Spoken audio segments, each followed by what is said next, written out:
making it here despite the schedule change. We're very grateful that the library reopened in time for us to do this after the big storm. But I'm Antoine, I'm the museum educator for the Buttonwoods. I'm here to welcome you all to tonight's program, but first a quick word. So we at the Buttonwoods Museum acknowledge and honor the Abenaki, Pennacook, and Wabanaki peoples, past and present, upon whose traditional lands and waterways the Buttonwoods Museum, and there by extension all of Haverhill, is located. So we're in the third year of our Revitalize Buttonwoods project, which is a diversity, equity, and inclusion initiative funded by the Cummings Foundation, in which we've set out to uncover the stories of historically marginalized voices within Greater Haverhill to therefore form a more collective narrative that accurately reflects our entire community. So I'm pleased to introduce tonight's speakers to share the research that we've done under the Cummings Foundation grant so far. Carol Majahad and Claire Brady. Carol is our grant project manager and Claire is our grant research intern. They found a lot of really great information about some of Haverhill's underrepresented community members going back to the colonial period. And in celebration of Black History Month, they're going to share some of their findings as well as discuss the ongoing plans for the future of the project. Because of course this research is not complete and it's something that we are going to continue with the support of the Cummings Foundation. So please give them a warm welcome.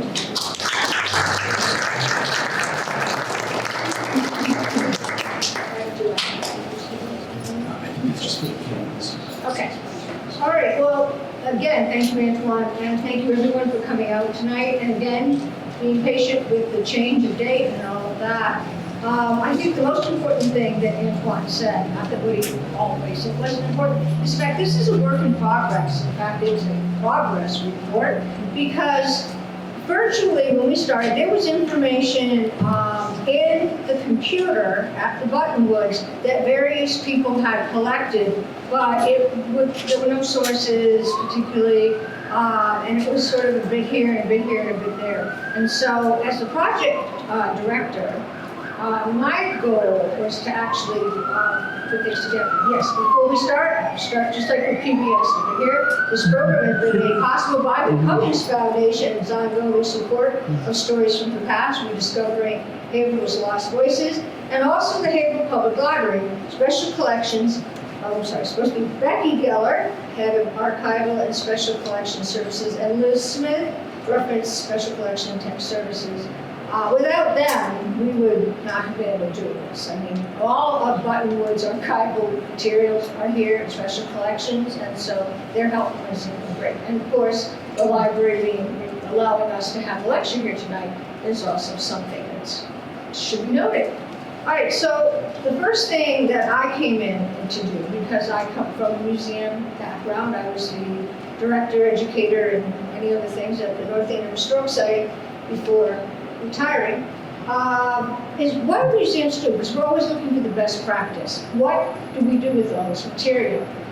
So I did a lot of going out to different professional webinars, to actually in-person conferences, online things from ASLH, which is a national organization, training in how to really deal with these materials. Because our end goal wasn't just to collect everything, although that was step one. It also was to be able to make it available to people of all ages, children as well as adults. And the children part is probably, in some ways, the most difficult because the layers you have to go through to get to that point. We decided, listening to what other museums, where they had started, was to at least take the material and create spreadsheets and try to list individuals, to know people's names. In many cases, all we have is a first name. And I'm going to tell you right in the outset, this work in the last year has been, I didn't expect it to be as affecting as it is. I didn't expect it to be as sad and hard to do as it has been. should have perhaps, but I really didn't. And it's hard to tell somebody that to live it. And so really trying to collect people. What were the people's names? Who were they? Because I'll be perfectly honest with you, it's not something that any kid in Haverhill schools ever learned about. My daughter grew up with all Haverhill public schools, never learned about it, never. The kids in the school that she teaches in, they're just starting to learn about it, thanks to us. So that's what we did, we started to do that. Now I have to say that I started after Claire, I started last fall, in the fall of, not 2023, so a year ago, so fall of 2022, and Claire started before that. And she had already created a huge summary, overview of all the things that were in special collections in their collections, sort of special history boxes. And I started working on, I'll just put this in a spreadsheet, this would be easy, and it was just overwhelming. So at that point, like last spring, we decided we're going to divide this up into 2 different projects. And we're going to look at people who were enslaved and people who were free or had been born into slavery, and then what happened to them. We also were looking at enslaved indigenous people. And then the other bulk, pretty much after 1800, although there's a huge overlap there, Claire was going to work on, because that's when people were entered into the record, because unfortunately they were now considered poor. And that's something I want you to think about, that they really only come to the point of being recorded when they were thought to be poor. So this is what Claire's been working on. And she started, as I said, in July 2022. It's 316 pages that she created, not on just people back in descent. 130 pages are on people back in descent. The rest of those pages are different ethnicities that came here, other immigrant groups that came. And so we have an idea of Claire's hard work, what's here, and what we can go back and draw on in future. And she also was assigned by me to, please, would you edit and then keep adding to this after 1800 spreadsheet. And our goal for us was to have a searchable online resource at some point for research, and to create resource materials for Buttonwood's educational volunteers, and provide resource materials for Haverhill teachers. Okay? And I'll talk a little bit more about that later, because we did pilot that last spring. But I thought I would start, because I was shocked. And I've been studying New England history for almost all my life. And as you tell, I'm old. And, yes, I am. And so I really never heard any of this stuff. This is stuff that has been hidden from people who are in the history world academic. I mean, they never knew there was like people in Andover because people wrote about it, but before that, I really didn't know about it. And I didn't understand also how in 1641, Massachusetts passed a body of liberties, right? And then Article number 91, that there will never be any bond, slavery, village, or captivity amongst us, unless it be lawful captains taken in just wars. King Philip's War, right? The Pequot Wars have just happened. King Philip's hasn't, but this is what that speaks to. And such strangers as willingly sell themselves or are sold to us. Well, that seems to be a dichotomy to me. Somebody willingly sells themselves, but then are sold. And there was an incident in Boston where 2 ship captains had gone to Guinea, off the coast of Africa, and they had kidnapped people. And they were forced to return, those captains at their own expense were forced to return those people back home.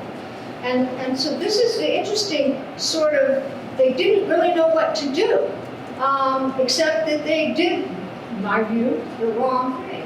And the end is very interesting. This exempts none from servitude, who should be judged thereto by authority.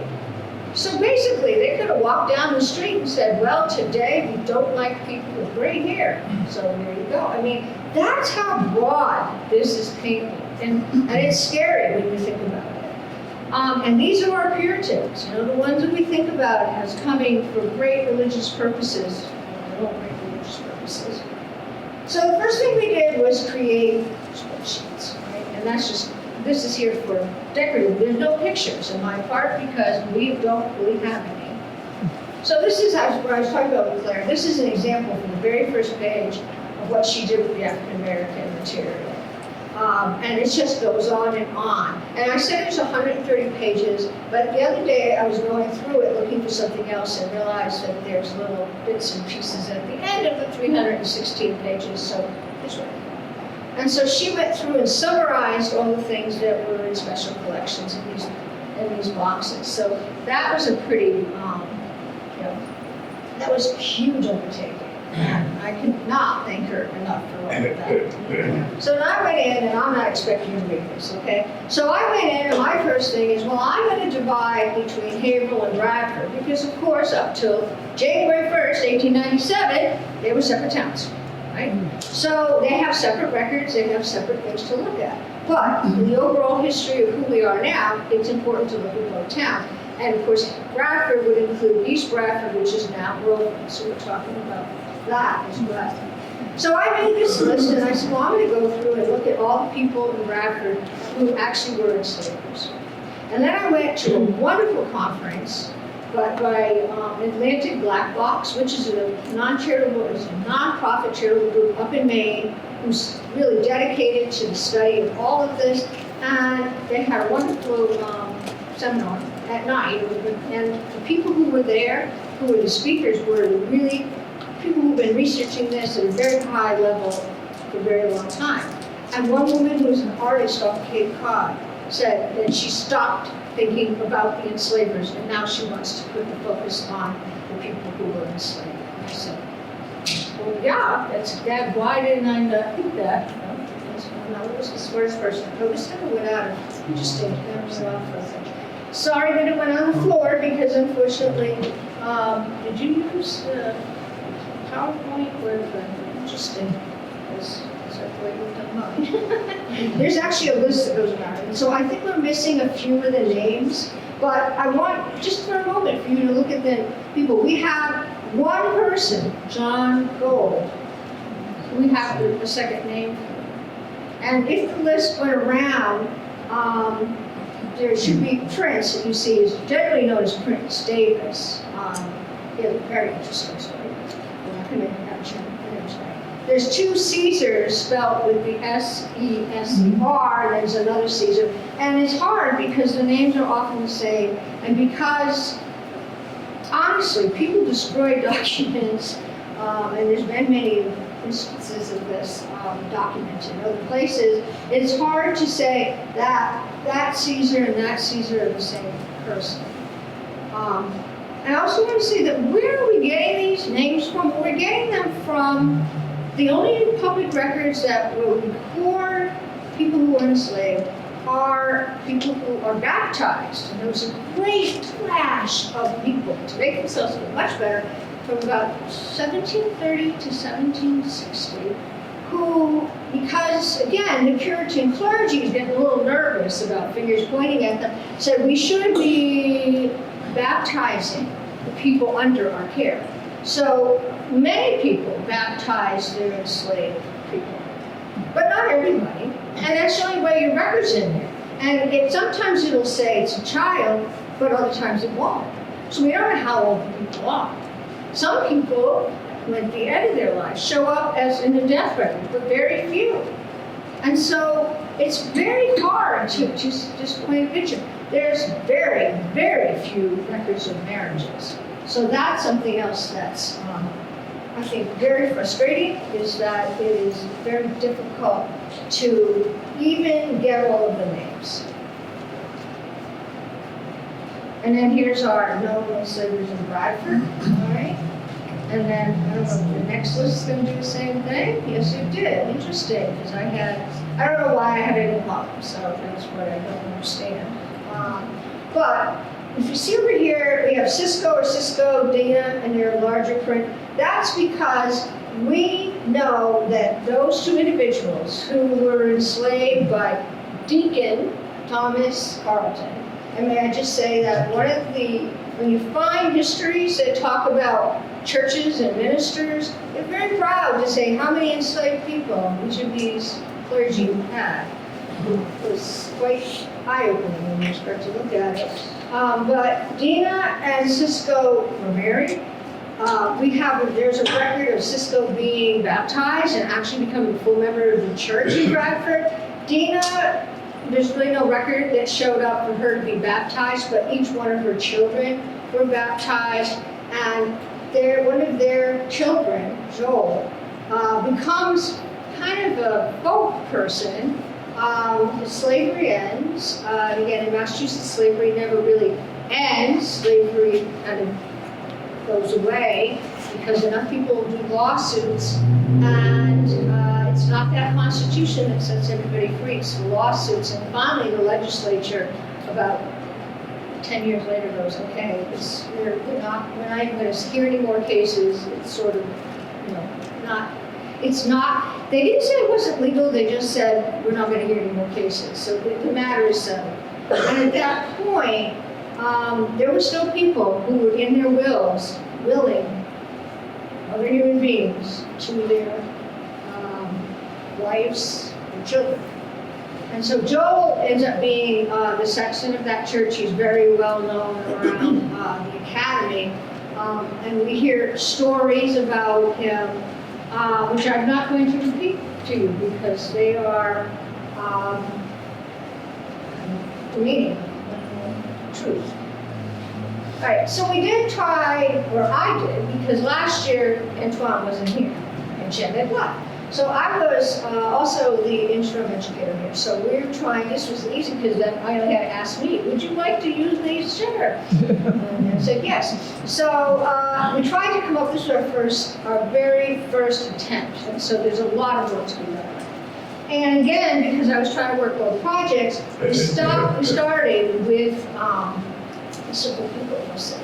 So we were very lucky last year. We had requests from the 7th graders at Meadow Middle School. We collaborated with the Whittier Workplace because we talked about abolition movement in Haverhill. And I think that is going to be an important thing that we should add to our table, that everything, there was some good in places. Hunking 3rd grade and Kentucky middle and 5th grade. So we talked about individuals that we had the most information about, and that would be Hagar, Sabine, and Priscilla. And Priscilla happens to be a free indigenous person who married an enslaved man of African descent, had moved here from Hartford with papers. Okay, so with papers. What does that mean? You can't travel around as a free individual without papers. I feel like it's World War II all over again.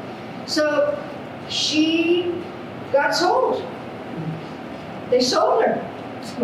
And they sold her to a man in Bradford. And that man in Bradford was mad. The court said, no, you can't do that. She's free, she has papers, you can't do it. And there's no real reason given why, except that historians have since looked at, in Massachusetts, if you were the child of an enslaved person or you were married to an enslaved person, or certainly a child of an enslaved person was automatically considered to be enslaved. And any woman who married an African American would be treated that way. I know that from the North Parish Church in North Andover.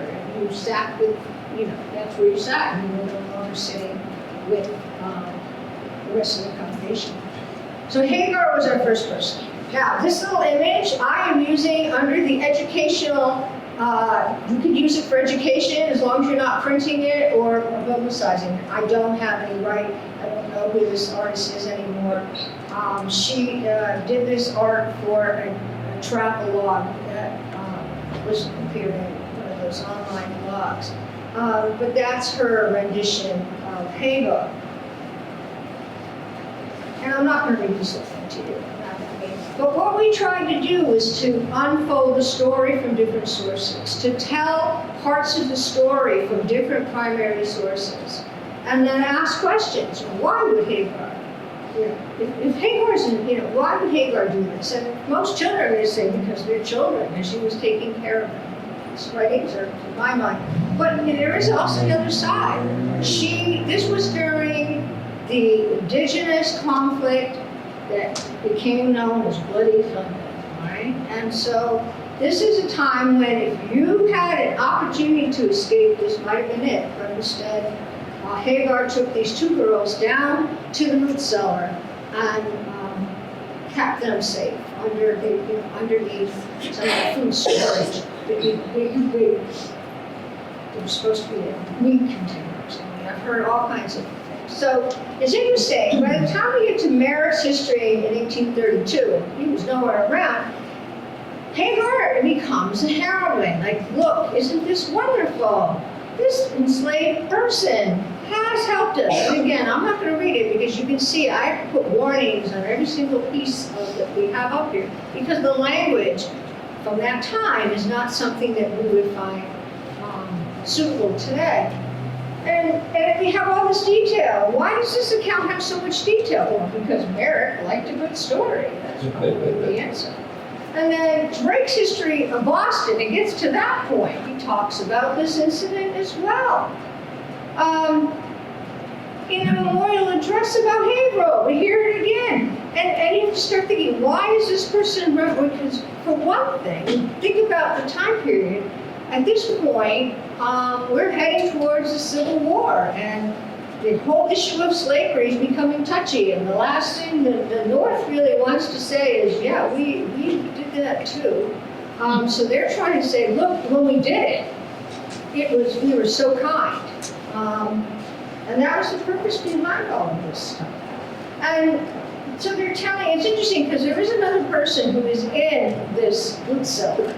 And she is a white person, Anna Whitaker. And when she dies, her obituary says she saved the girls. And she dies in 1764. Why? Well, because at this point, slavery still exists in Massachusetts. And so, although in the 19th century it makes a great story because they were trying to use it to their own advantage, in 1764, they're not so sure they want to use it. So this is how the children and how anybody can go back and, oh, there's something wrong with this version between my computer and your computer. This is weird. Because all of that's just totally unbelievable.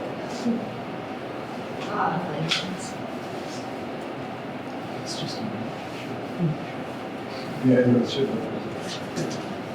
But in any case, so this is, so we'll go on to the next one, because I think that might have been the decorative one. All right, so the business, all right, that was just a piece. And I think it's just a transition between yours and mine. Probably should use a PDF, because that would have locked it in.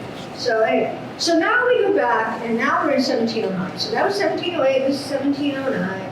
And this is probably the most famous enslaved person we have, at least now, in this current wave of research. And that is Sabine, or Sabina, or Sabina. And she has been charged by Richard Saltonstall of blowing up his house. So his house does blow up, right? And from one of the letters that were written by Reverend Pike, and he records in his diary, oh my God, it was blown up, but providence of God, nothing happened to the people, although the son apparently got blown out of the house and landed in some garbage dump, and that's what saved them, which is nasty as well.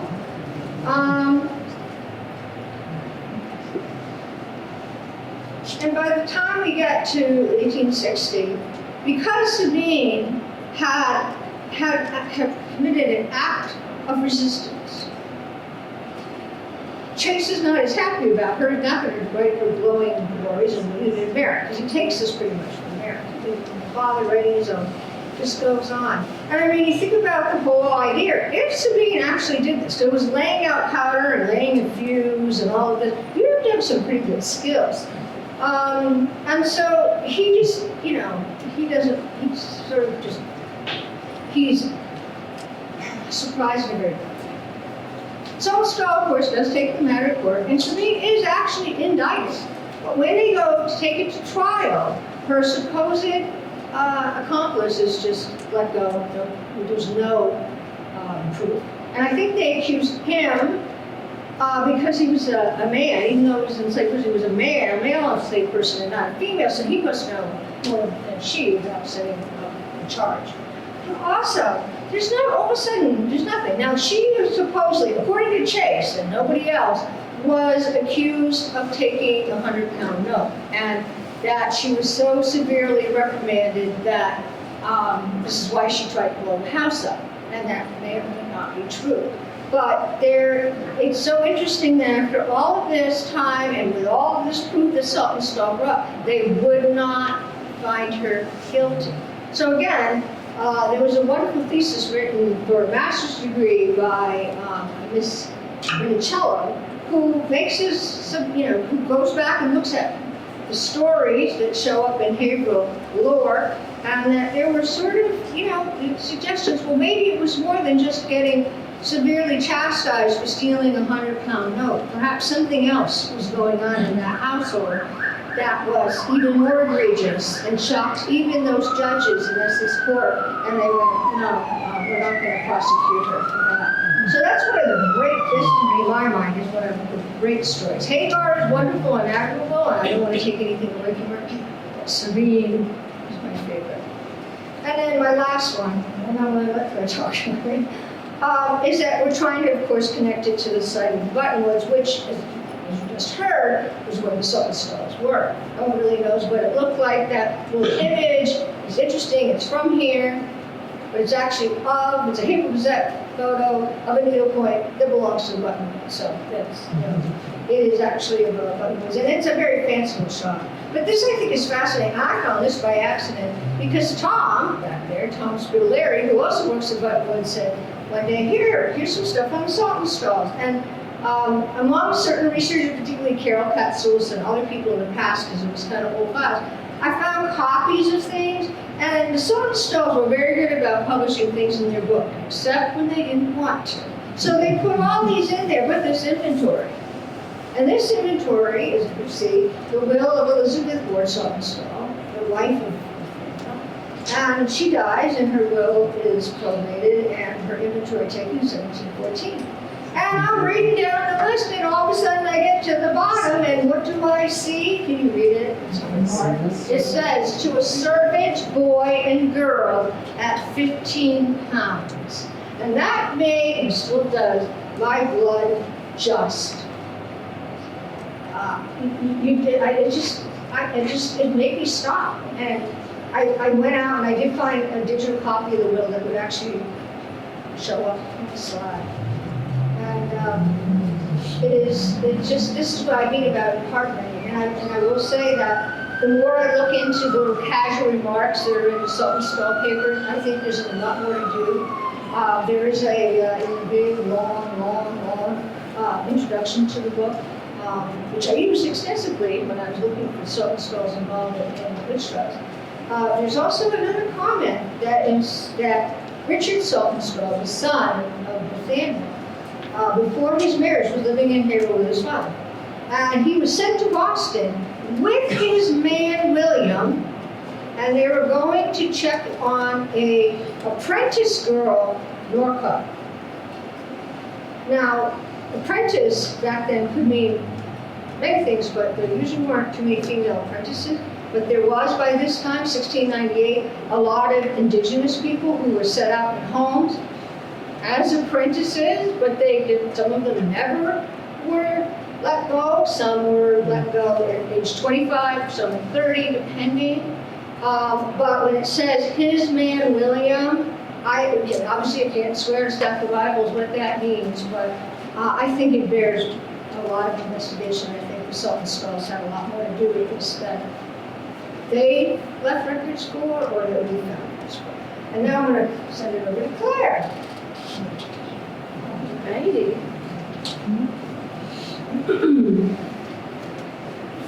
Hello, my name is Claire. I am, as mentioned earlier, I am the Human Spirit Research Intern.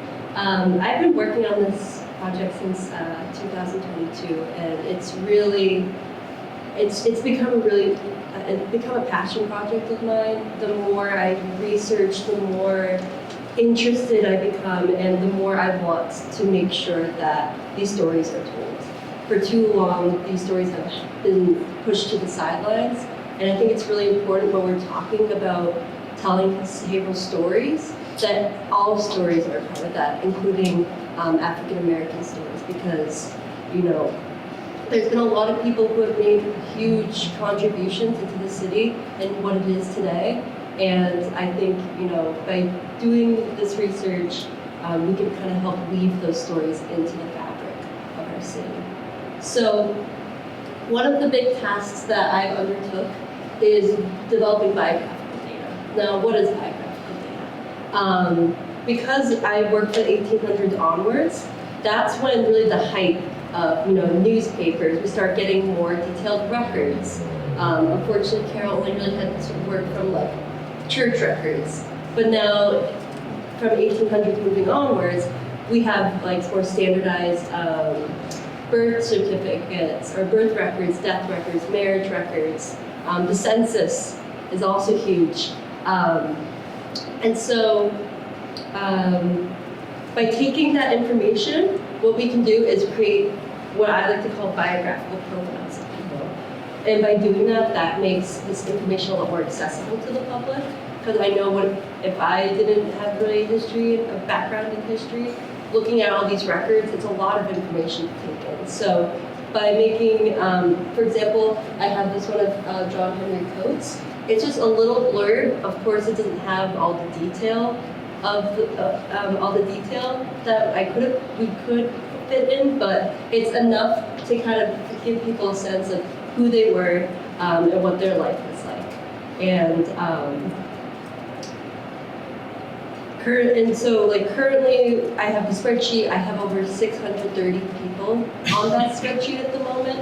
That really is the tip of the iceberg. I still have 100 years worth of census data that still needs to be put into spreadsheets. So this is going to become it's going to become a bigger database, which we hope to have available to the public. So what I have here is I have just a little chart, and it kind of gives us this. I wanted to use it to give a sense of what the population size looked like at the time. Because we were using census data, it's not entirely accurate. A lot of enumerators would sometimes just look at a person and assume, their race. So we do that for Joel Saunders, for example, like Karen mentioned earlier. He was listed as Black in 2 of the censuses, but was listed as white in another census. So there is a lot of discrepancies, but I thought it was important to kind of show that, because also going back, at the beginning of the research, there was a note from the 90s that said Joel Saunders and John Gold, only Black people in from 1830 to 1850.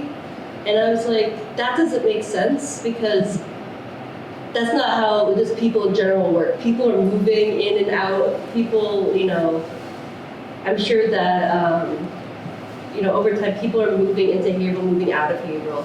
So when we were looking at the census data, it does clearly show that there was African Americans living in Haverhill from 1800 to 1850. And as you might notice, there is a missing year there. It's 1820. And that's because of that time, census data wasn't standardized.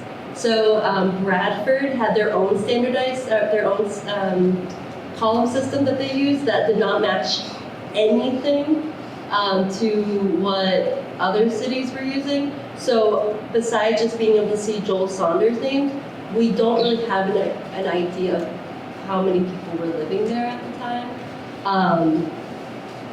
But also another interesting thing I want to point out is from 1800 to 1840, only the heads of households were listed. And so at the time, between 1800 and 1830, only 2 Black men were listed as head of households, and that was Joel Saunders and Prince Davis, who was also formerly enslaved. So besides that, we only know people are only written down as a number and not as a name. So that's kind of the next step of research, is figuring out who those people were, and instead of having a number attached to them, we could put a name to them. And the reason why I stopped at 1850 is 1850 is the first year that we have every single person in the household is listed by name. And the first two people listed on that census are Mary and Mahaly Bean. Mary Bean is the wife of, and Mahaly Bean is the daughter of Castor Bean, who is our first person that we are going to be talking about. So Castor Bean, very fascinating. He was originally born around 1815 in Hamilton, Bermuda.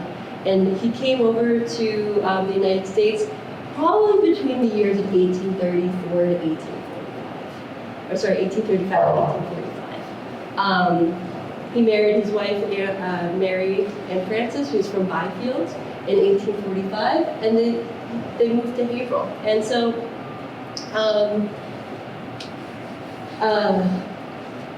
Castor Bean ran a very successful barber shop, and as you can see here, it was on the first floor of what was the Eagle House, which was at the time a state-of-the-art hotel. And he also was very business savvy. He was making partnerships with people. He had multiple advertisements, as you see up here, in local newspapers, and even saved up enough money at one point to have a billboard in downtown Haverhill advertising his barber shop. And in 1868, he ran for mayor. And unfortunately, he didn't win, but he did come in second place. The person who won was Kimball. He came in with, I believe, 1,700 votes. But Bean came in with 57 votes, which may not seem like a lot, but considering there are 23 other candidates in the race, which shared a combined total of 29 votes, I'd say he did pretty well. He really kind of paved the way for later people who ran for office. And the same year that he got elected, or not elected, sorry, the year that he ran was also the year that we have a group of people from Virginia come up to Bradford. From the Tri-Weekly publisher, dated December 1st, 1868, they said that there was a group of formerly enslaved individuals from Virginia had arrived to Bradford. They did not have a Freedmen's Bureau with them, which meant that they didn't really have any resources, and they were kind of calling upon people and local charities to donate food, clothing, shelter, whatever they could to make sure that they were able to acclimate, because obviously they're coming in the middle of the winter. And Virginia is a lot different from Massachusetts, and huge temperature change. But the person who was in this first group was Sidney Mason. And so Sidney Mason was born around 1852 on a plantation in Suffolk County, Virginia. He came up to Haverhill with the group of people in 1868. And shortly after that, he became a laborer and helped construct the Groveland Bridge that attaches Bradford to Groveland, as well as he also helped build some roads. And his career was in the Bradford Fire Department. So he was the first black firefighter for Bradford, and really for Haverhill as well, because obviously at the time they were separate. So Sidney was considered a really skilled horse driver. He used host number 5, and he was considered also a hero after helping battle the flames of the Great City Hall fire of Haverhill in 1888. It was a multiple alarm fire, so they called him Bradford. So he was one of the first. They were one of the first departments on the scene, and also in addition to that, he became a registered voter and was voted in as constable multiple times for Bradford, making him also the first black elected official in Haverhill's history.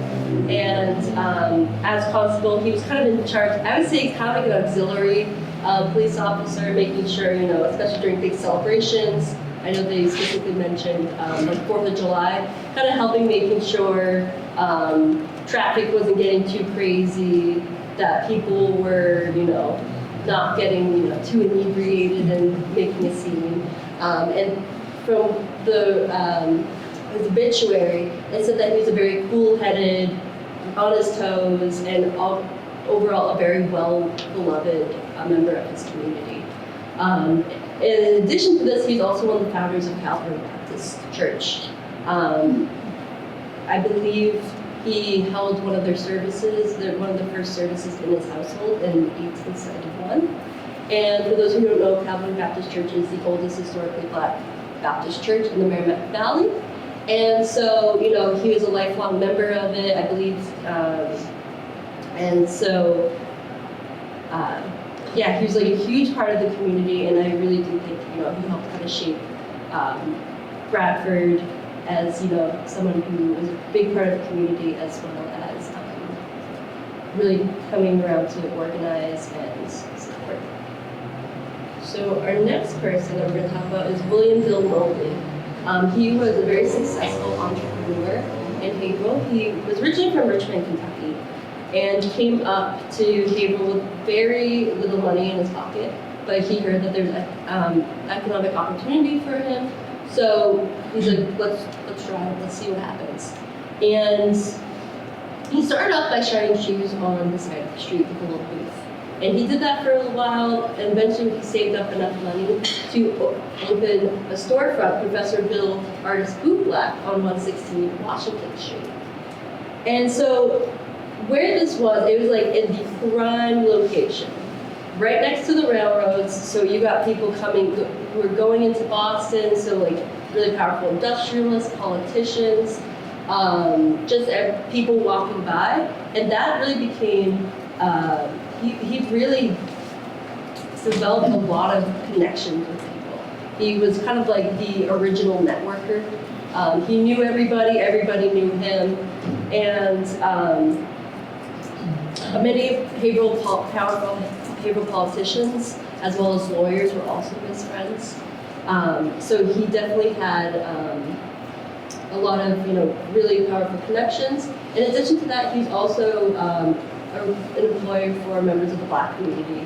A lot of time, it was really difficult for people to get jobs, and so he was one of the few businesses, and especially Black-owned businesses, that would hire members of the African American community. And this is one thing I find very interesting about him, is that he received a tip. It's always a tip. It could be, I don't know if it's insider information, but he was given a tip to invest in the Stetson Motor Company, which was a small car company in the early 1920s, and he hit it rich. I believe it was $100,000 over that. That's 1920. So he'd be considered a millionaire today. And I think he made some really great investments. He owns 3 theaters in downtown Haverhill. He had, I believe it's the Essex, the Orpheum, and Temple theaters. So, he had a pretty good property portfolio. And then also later on in his life, he was also really into Boston Terriers and became a breeder. And one of his dogs was actually sold to J.P. Morgan.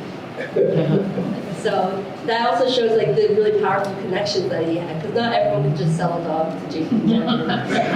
Not everyone can really talk to J.P. Morgan. So the fact that he could do that, I think really shows how powerful he really was. So our next person that we're going to talk about is Harry Buckingham. Although not from Haverhill, he was born in the Pawtucketville neighborhood in Lowell. He did play for, Haverhill used to have a basketball team, and he is largely considered to be the first professional, Black professional basketball player in the country's history. Haverhill had a team. He was part of the team from 1903 to 1905.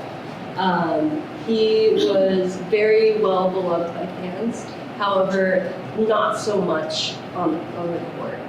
He's faced a lot of racial prejudice through other players, jeering at him, name calling, being overly aggressive. I think there's an interview where he said, they were aggressive, I was even more aggressive back to them to kind of give them a little taste of their own medicine. But when he came to Haverhill, he really became this defensive star. I believe his entire points that he got over the course of the 2 seasons he was in Haverhill, I believe was a little close to 300 points, which now it's like, that's not a lot. But like, this is the beginning of basketball. So that doesn't mean he's averaging like 3 points a game. So that's a lot of points considering people, weren't getting as many points as now. Like, the 3-point shot wasn't a thing back then. People are getting thousands of points now. But, unfortunately, actually, before this, there was one incident where the native team came up to Haverhill and they refused to play because Bucky was on the team. Because 2 or 3 players, I believe, said, we're drawing the color line, we're not going to play because he's on the team. We're going to only play if he is on the bench. Which Haverhill decided, we're not going to play. And the next day, the head of the New England Basketball League actually sided with Bucky Lou and said, you know what, there's no place for this in our league. And I believe the native team got $50. Unfortunately, the league folded after 1905, which left Bucky without a team. I believe he did play for a role in some independent leagues. But he really spent the majority of his adult life barnstorming around New England, which barnstorming is kind of like holding exhibition games to promote the sport of basketball. Because this is really, again, like I said, beginning days of basketball. And also, in 1922, he became the coach of the Lowell Textile Institute's basketball team, which also made him the first Black coach of an integrated college basketball team. Unfortunately, despite all of the barriers he broke and all the stuff, and all the things that he did for the sport of basketball, he still has not been inducted into the Basketball Hall of Fame. His daughter fought until the very day she died to get him inducted, and he still has not been inducted. This year, though, there was a ceremony at UMass Lowell that recognized Bucky Lou. Because when I first started doing this research, I could find very little information about it. There's a little bit here and there, but when I was looking back on it like a few days ago, all of a sudden I'm seeing all these articles pop up, and I'm like, oh, why are people writing about it all of a sudden? It's because UMass Lowell had a ceremony, I believe, a week ago, in honor of Bucky Lou and all that he did for UMass, which now it's UMass Lowell, as well as for the sport of basketball. And his granddaughter actually came to the ceremony, which I thought was really nice. And the final story I want to talk about is Dora James Williams Howe. She was originally born in Boston in 1892. Her father owned a restaurant in Boston, but unfortunately it was taken by eminent domain for the construction of the Washington Street subway tunnel. So because they no longer had a place to live, they moved to Haverhill in 1900. She attended the Kroll Grammar School, graduated from Haverhill High in 1909, and received her teaching degree from the Lowell Normal School in 1911. She came back to Haverhill after that and applied to become a teacher. At this time, no Black women had ever applied to become teachers at this point, so she was the first one. And at this time, in order to become a teacher, you had to be approved by the school committee. So by unanimous vote, she was approved to become the first Black school teacher in Haverhill. She taught at the Moody School from 1913 until 1927, when she got married to her husband, Irving Howe. after that, they went back to Boston. They had 4 sons, and she decided, you know what, I'm going to go back to teaching. And at this time, married women could only hold temporary positions, meaning that they wouldn't be able to receive tenure, unlike unmarried women, they would be able to receive more permanent positions until they got married. So, despite that, she continued to teach for an additional 36 years, and after retirement became a reading tutor. So, despite all the barriers that were in her way, she did put those to the side and did the thing that she really loved the most, which is teaching. So the stories that I've just kind of told, they exemplify excellence and dedications in the field of public service, business, athletics, and education, and so the extraordinary things in a time where society did not view them as equals to their white counterparts. When we listen to these stories, we collectively make the story we tell about the city we live in not only more accurate, not only more accurate, but also more interesting. We cannot expect to truly know the city that we call home until we know its history. And we cannot know its history without these stories being told as part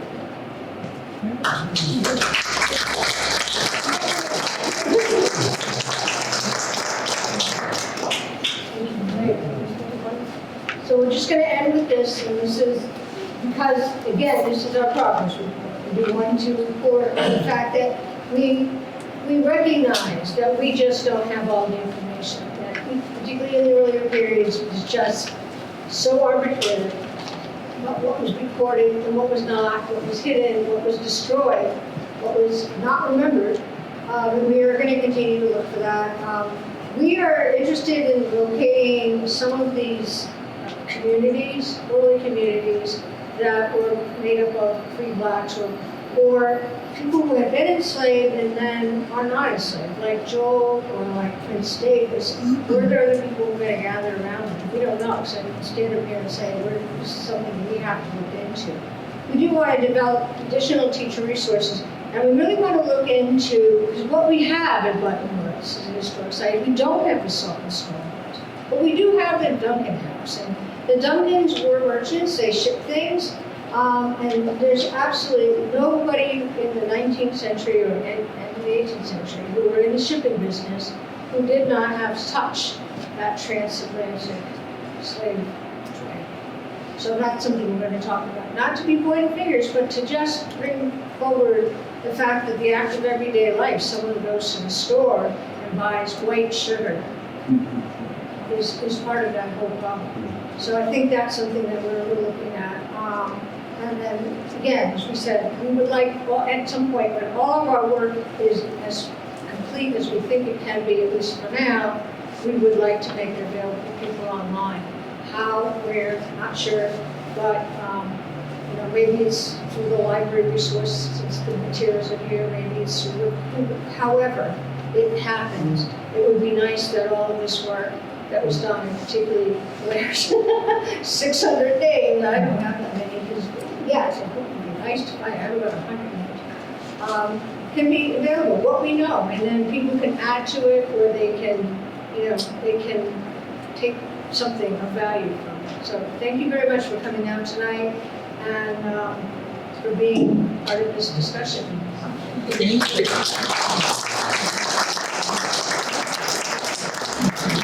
So thank you, Carol and Claire, again for that incredible presentation. Just a closing word would be, I would encourage all of you to share what you learned tonight. That's really the most important thing, is spreading the collective narrative that we're trying to form. And if you're interested in catching more programs like this, feel free to follow the Buttonwoods Museum.